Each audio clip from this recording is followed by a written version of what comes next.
بسم اللہ الرحمن الرحیم اعوذ باللہ من الشیطان الرجیم۔ ہر نفس مرد ہو یا عورت ہو اس پہ سلامتی ہے جو رسول کے اسوہ حسنہ کی طرح اللہ کے خالص حکم کی اتباع کرے، پیروی کرے۔ لہٰذا آج کل یہ گستاخ رسول کی بہت زیادہ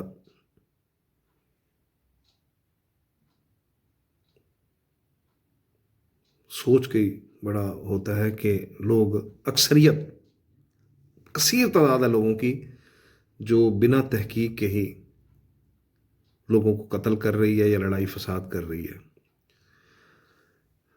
اگر تو آپ خود کو مسلمان کہتے ہو یا سمجھتے ہو اور مسلمان کی حالت میں مرنا چاہتے ہو، مسلم کی حالت میں، تو آپ پر اللہ نے لازم کر دیا ہے کہ کوئی فاسق تمہیں خبر دے تو تحقیق کر لیا کرو، پہلے تصدیق کر لیا کرو۔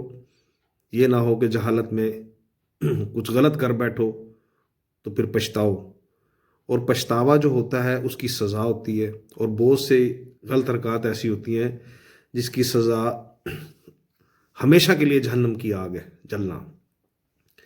تو لہٰذا قرآن مجید اللہ نے اس لیے نازل کیا ہے کہ کوئی بھی بات دائیں بائیں سے ہو، کوئی بھی مولوی کہے، کوئی بھی فرقے کا کوئی بندہ بھی کہے، ماں باپ بھی کہیں، بہن بھائی بھی کہیں، کوئی بھی کہے، تو پہلے تصدیق کرو کہیں اللہ کے حکم کی نفی تو نہیں کر رہی، اللہ کی نافرمانی تو نہیں کر رہی، شیطان کی تم لوگ اطاعت تو نہیں کر رہے غلطی سے۔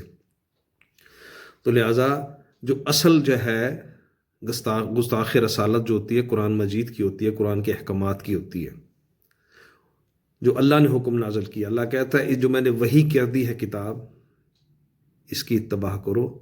رسول بھی اسی کرتے تھے، ان کا اسوہ حسنہ بھی یہی تھا، طرز عمل، طرز زندگی، نمونہ زندگی یہی تھا جو اللہ نے قرآن مجید میں بتا دیا ہے۔ لہٰذا خود پڑھ کے دیکھیں، آپ میری بات بے شک نہ مانیں، اپنے ضمیر کی آواز سنیں، اندر کی آواز سنیں، کل کو یہ واقعہ آپ کے ساتھ بھی ہو سکتا ہے۔ اور کریں گے کون؟ یہی لوگ کریں گے جن کے پیچھے چل رہے ہیں اور جن میں رہ رہے ہیں آپ، فرقہ پرستوں میں، جو اللہ نے حرام کر دیے۔ کفر و شرک کی تخلیق فرمایا اللہ تعالی نے، غیر اللہ کی کتابوں کی لکھی ہوئی اطاعت کی سبب یہ سب ہیں۔ تو لہذا سورۃ الاحزاب کی آیت نمبر 33 پڑھ لیں، اللہ کی کتاب سے، کتاب ہدایت میں سے، اس میں اللہ تعالیٰ نے نصیحت کر دی ہے کہ جو لوگ اللہ سے اور اس کے رسول سے، یعنی اللہ سے، جو رسول سے لڑیں اور زمین میں فساد کرتے پھریں، ان کی سزا یہی ہے، یا تو وہ قتل کر دیے جائیں، یا جلا وطن کر دیے جائیں، یا مخالف جانب سے ان کے ہاتھ اور بازو کاٹ دیے جائیں، یا وہ سولی چڑھا دیے جائیں۔ تو یہ اللہ نے ایک ایگزامپل بک بھیجی ہے قرآن مجید کہ اس کے مطابق عمل کرتا ہے۔ رسولوں کو انہوں نے نمونہ بنایا اللہ نے کہ اس طرح رسولوں کی طرح زندگی گزارو تم۔ تو لہذا جو شخص اللہ کا خالص پیغام اٹھا کے دے تو وہ رسولوں کی اطاعت کر رہا ہے، اس کے اسوہ حسنہ کی اتباع کر رہا ہے، پیروی کر رہا ہے۔ اس طرح رسولوں نے کی اللہ کی خالص اطاعت کی، اس طرح وہ بندہ بھی خالص اطاعت کر رہا ہے اللہ کی، رسولوں کی اتباع کرتے ہوئے۔ لہذا اس میں اللہ تعالیٰ نے واضح بتا دیا ہے کہ اللہ کی آیات پہ جو آپ لڑتے ہو، کہ جس بندے سے بھی لڑتے ہو، بحث مباحثہ کرتے ہو، انسانوں کی لکھی ہوئی کتابوں کو، جو ان کی دلیلیں ہیں، روایات کی کتابیں، اللہ نے اپنی کتاب کو احسن الحدیث کہا ہے، یعنی کہ نہایت ہی آسانی سے سمجھ آنے والی بات، اور ان کو روایات کہا ہے جو منہ ٹیڑھا کر کے قرآن کی طرح پڑھنی پڑتی ہیں، کہ یہ بتانا پڑتا ہے کہ یہ ہے، ایسے نہیں ہے، اور وہ مشکل ترین الفاظ ہیں اور مشکل طریقے سے بیان کی گئے، فلاں ابن فلاں، فلاں ابن فلاں، فلاں فلاں فلاں نے کہا اور یہ کہا۔ بہرحال یہ اللہ کو نیچا دکھانے والی بات ہے، رسول کے نام پہ تہمت ہے۔ تو برائے مہربانی ذرا توجہ کریں تھوڑی سی، کیونکہ وقت بہت کم رہ گیا ہے، جو حالات چل رہے ہیں بہت کم وقت ہے۔ لوگ اکثریت 99.99% لوگ اللہ کی حدیں کراس کر چکے۔ حدود، اللہ کی حدود قرآن مجید ہے جو حکم اس نے نازل کر دیے۔ وہی کا مطلب ہے اس نے حکم مضبوط کر دیے، حکم کر دیے، فرض کر دیے، لاگو کر دیے، لازم کر دیے۔ یہی سنت ہے، یہی قانون ہے۔ یہی دستور ہے جو اول دن سے چلا رہا ہے اور قیامت تک رہے گا. یہ سنت اللہ کی نہ کبھی تبدیل ہوئی ہے، نہ ہوگی، اور نہ کبھی منتقل ہوئی ہے کسی بشر کو یا کسی بندے کو یا کسی مخلوق کو یا رسول کو منتقل ہو جائے، کبھی نہیں ہوگی. لہٰذا قرآن مجید کو پڑھ لیں، یہ ڈائریکٹ حکم ہے، یہ پڑھنے والے کو مخاطب کرتا ہے. اللہ نے ہر ایک کو اس کے حساب سے مخاطب کیا ہے. پڑھنے والے کو شرط یہ ہے کہ 100% خالص اللہ پہ ایمان لانا پڑے گا.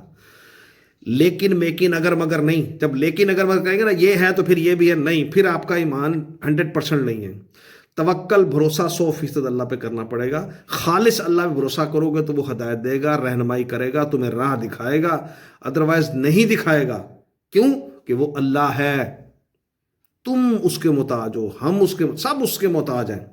وہ کسی کا محتاج نہیں، نہ وہ کسی رسول کا محتاج ہے، نہ وہ اپنی مخلوق کا محتاج ہے. کیونکہ نہ اس کی بیوی ہے، نہ اس کا بچہ ہے، نہ وہ کسی کا بچہ ہے، نہ اس جیسا کوئی اور ہے. اور وہ غنی ہے، لاپرواہ ہے. اس کی مانو یا نہ مانو خالص، اس کو کوئی فرق نہیں پڑتا. فرق ہم کو پڑتا ہے. اچھا کریں گے ہمیں انعام دے گا، اچھا نہیں کریں گے تو ہمیں دو پھینک دے گا. ہمارے سے کون سا جذباتی ہے انسانی رشتہ ہے اس کا تو کوئی رشتہ ہی نہیں ہے. اس کا تو ریلیشن شپ ہے ہی نہیں. اس کو بھوک بھی نہیں لگتی، پیاس بھی نہیں لگتی، اونگ بھی نہیں آتی، نیند بھی نہیں آتی. اس کے ساتھ کچھ ہے ہی نہیں سسٹم. تو کیوں نہیں سمجھ آتی؟ یہ علماء کیوں نہیں کرتے مولوی؟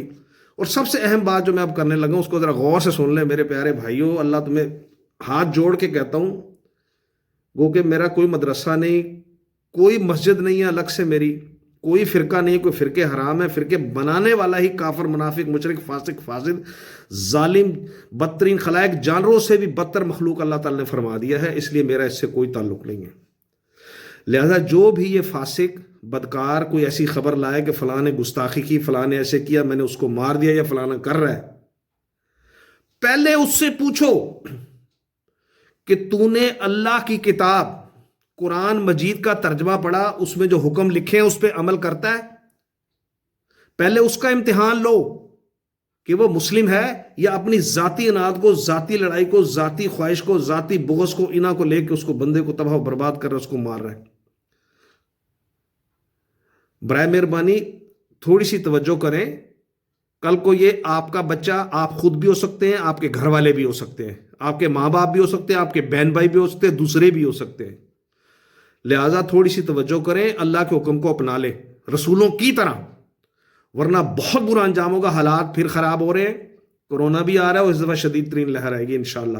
کیوں کہ پچھلے کرونا میں لوگ تھوڑے سے بہتر ہو گئے تھے، نرم دل ہو گئے تھے. ابھی پھر ذخیرہ اندوز، بےمان، فراڈیے، رسا گیر، کم تولنے والے، مہنگا سودا بیچنے والے، منڈی سے جو فرض کرو کہ 30 روپے کلو یا 20 روپے کلو لے کے آ رہے ہیں، اور یہاں عام پبلک میں آ کے وہ 100 روپے کلو بیچ رہے ہیں چیز.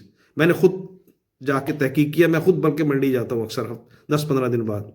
تو یہ سب ایسے ہی کر رہے ہیں. تو یہ مسلم تو نہ ہوئے.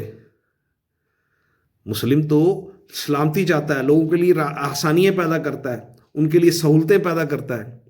لہٰذا مہربانی کریں اپنی ذات پر، اپنے نفس پر، اپنی نفسیات پر مہربانی کریں. قتل کریں اپنی نفسیات کو جو برائی کی طرف مائل ہے اور آباء و اجداد اور خاندانی طرف سے چلی آ رہی ہے. یہ مولویوں سے سوال کیوں نہیں کرتے آپ فرقہ پرستوں سے کہ تم اللہ کی تبلیغ کیوں نہیں کرتے؟ تم اللہ کی کتاب سے تبلیغ کیوں نہیں کرتے جو اللہ نے وہی نازل کی ہے؟ تم اس پہ کیوں نہیں کرتے؟ اللہ نے کہا ہے جو میرے حکم قرآن پر عمل نہیں کرتے، جو میں نے نازل کیا ہے، جو وہی میں نے نازل کی ہے، وہ کافر ہیں، وہ منافق ہیں، وہ مشرک ہیں، وہ فاسق ہیں، وہ فاسد ہیں، وہ ظالم ہیں، وہ بدترین خلائق ہیں، وہ جانوروں سے بھی بدتر ہیں. جانوروں میں سب سے برا ہم کتے کو کہتے ہیں. کتے کو چھوڑ دیں تو سور کو کہتے ہیں. تو وہ سور سے بھی برے ہیں. کہ نام حلیے والا اپنانا، سر پہ ٹوپی پہن لینا، یا اس طرح حلیے بنا لینا، یا تسبیح پکڑ لینا، یا نمازیں پڑھنا 8 ٹائم، نہیں قبول اللہ کو. اللہ تمہاری ان چیزوں کا بھوکا نہیں ہے.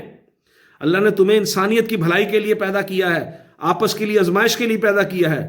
تم رشتہ داروں کے لیے بھی مصیبت بنے ہوئے ہو، اپنی ذات کے لیے مصیبت، اپنے بیوی بچوں کے لیے، پورے ملک کے لیے، پوری دنیا کے لیے فساد بنے ہو. اللہ کہتا ہے یہ قرآن رکھنے والے، دنیا جو اس پہ عمل نہیں کرتے، وہ دنیا کی سب سے بری مخلوق ہیں. کہ کتاب تو رکھی ہوئی ہے سینے سے لگا کے، ہماری کتاب ہے، چنتے ہیں اس کو، بغیر سمجھے پڑھتے ہیں، اس میں حکم نہیں دیکھتے جو اللہ نے حکم نازل کیے ہیں.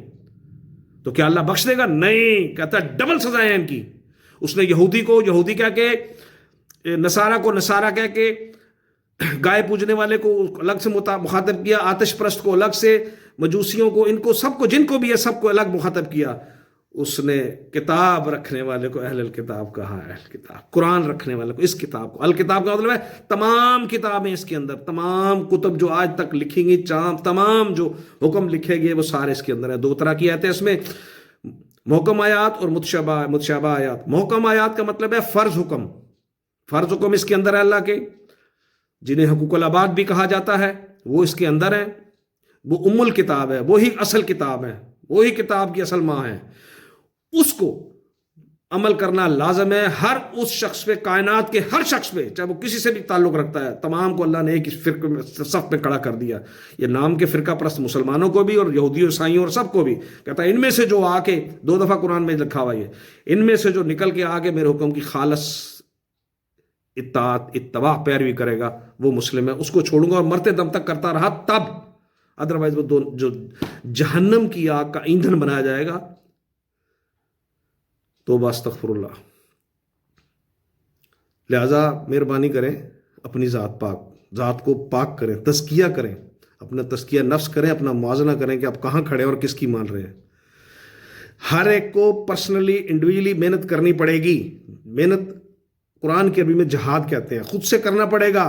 خود ٹھیک کرو، اپنے بیوی بچوں کو ٹھیک کرو، باقیوں کی فکر فی الحال چھوڑو، اپنی فیملی کو ٹھیک کرو گے تو ٹھیک ہو جائے گا، نہیں تو اسی طرح قتل ہوتے رہو گے۔ یاد رکھنا، میں تمہارے منہ سے چوک پہ کوئی بات ایسی نکل گئی